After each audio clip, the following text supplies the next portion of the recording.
Hi guys, my name is Seetal and welcome back to another episode of DIY. In today's video, we are going to make an overall dress that I've been spotting a lot on Pinterest lately.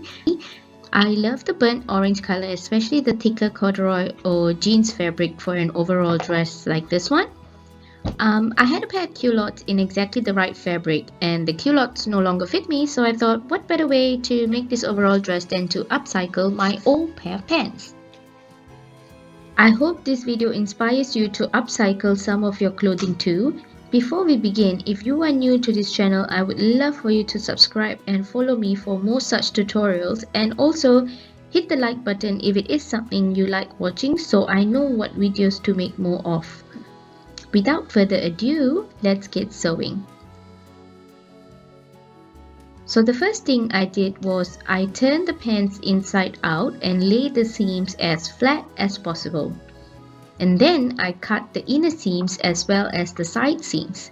I also used a seam ripper to unpick the pockets so I could use them on my dress later.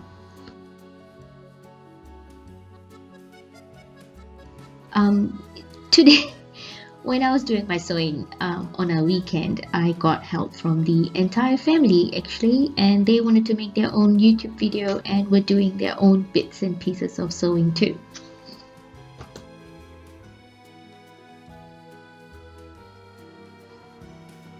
Once I got all the seams all cut, I laid the two back leg pieces right sides facing each other and measured out the front piece of my dress on it.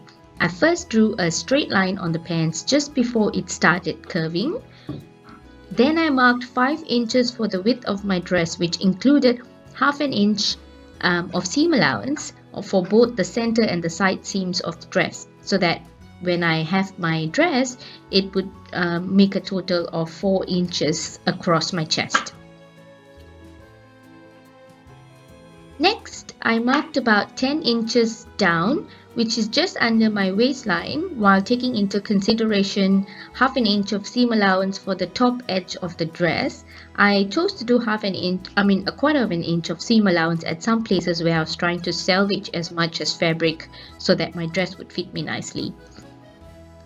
So I measured just under my waistline where I wanted the dress to dip until, and I made sure to add about 3 inches to my waistline measurement for movement of the dress. I divided that measurement by 4 and then added half an inch of seam allowance on either side, just as I did for before the top piece. And then I pretty much decided to use all of the leftover fabric I had for the bottom of my dress where it would hit my knees or my thighs, and I drew an A line up till the drop waist of the overall dress where my waist was. And lastly, I made a curve from the top piece of the dress to the waist, and then I cut the 2 pieces out.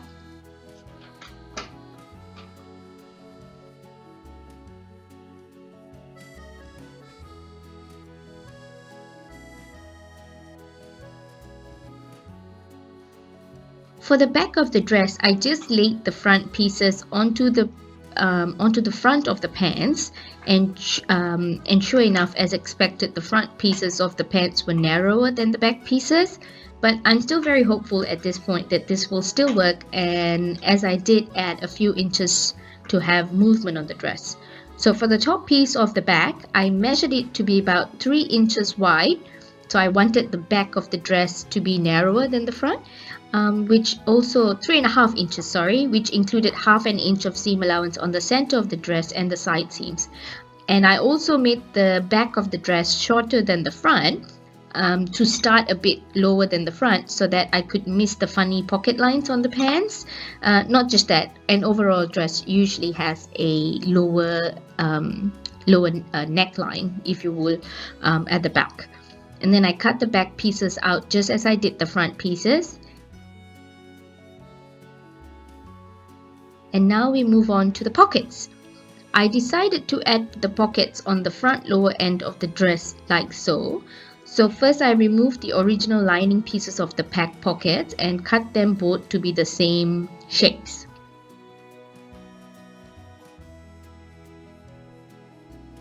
Next, I laid the dress right sides facing each other and joined them together at the center and with some pins, and then I ran that under my sewing machine with 1/2 inch seam allowance.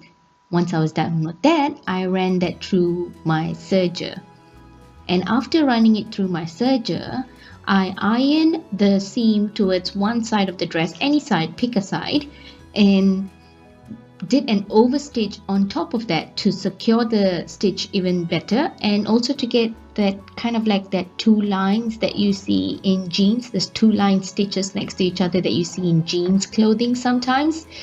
It makes the clothing look even nicer and more professional.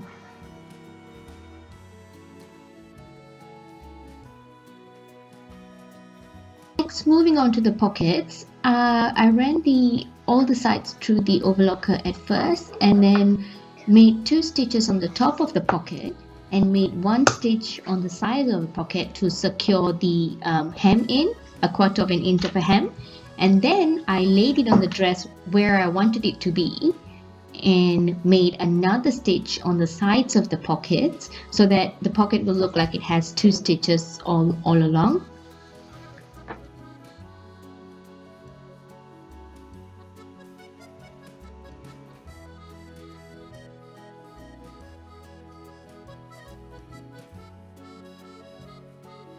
Before I sewed the side seams together, I ran the dress through the overlocker to overlock the top pieces, the top sides of the dress.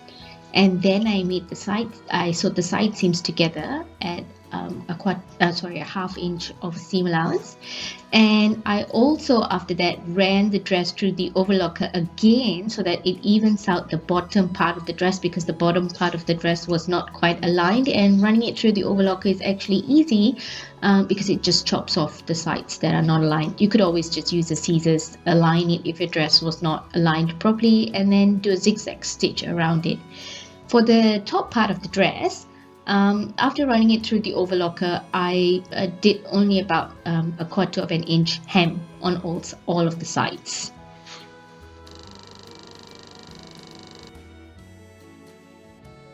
As for the straps, I just cut about 1.5 inches wide strips of fabric from my leftover fabric that I had, and at some places I had to join them together because they were not long enough. I just estimated the length based on body measurement, and then I sewed 3 ends together and left one end open so that I could turn it inside out. I used this tool that helped me turn it inside out. I don't know what it's called, but it's really handy if you have one. When you turn your fabric inside out, once I did that, I ironed it, pressed it neatly so that I get the straps. Yeah, that's what it's called. The straps nice and flat, and then I did 1 stitch all around it, so it stayed really nice and it wasn't crinkly at the seams.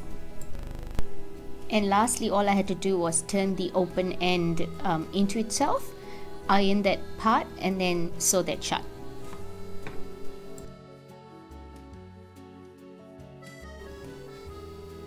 The last thing that I had left to do was to estimate where I wanted the straps to go. At first I wanted the straps to go in a crisscross, but then I later decided that I wanted it to go just straight over the shoulder. And in the front, I attached buttons to the front of the dress, and I just made buttonholes into the straps and attached it that way. And it turned out really, really nice. I'm really happy with the overall of how this dress turned out, especially I had a comment from my son, which I will put it in here at the end of this video. But otherwise, I'm really happy with how it turned out. If you did like my video, do not forget to hit the like button and subscribe if you'd like to see more of this. And I'll see you again next week. Thank you for watching, guys. Bye. Well, you look cute, cutie pie. Well, you look cute, cutie pie.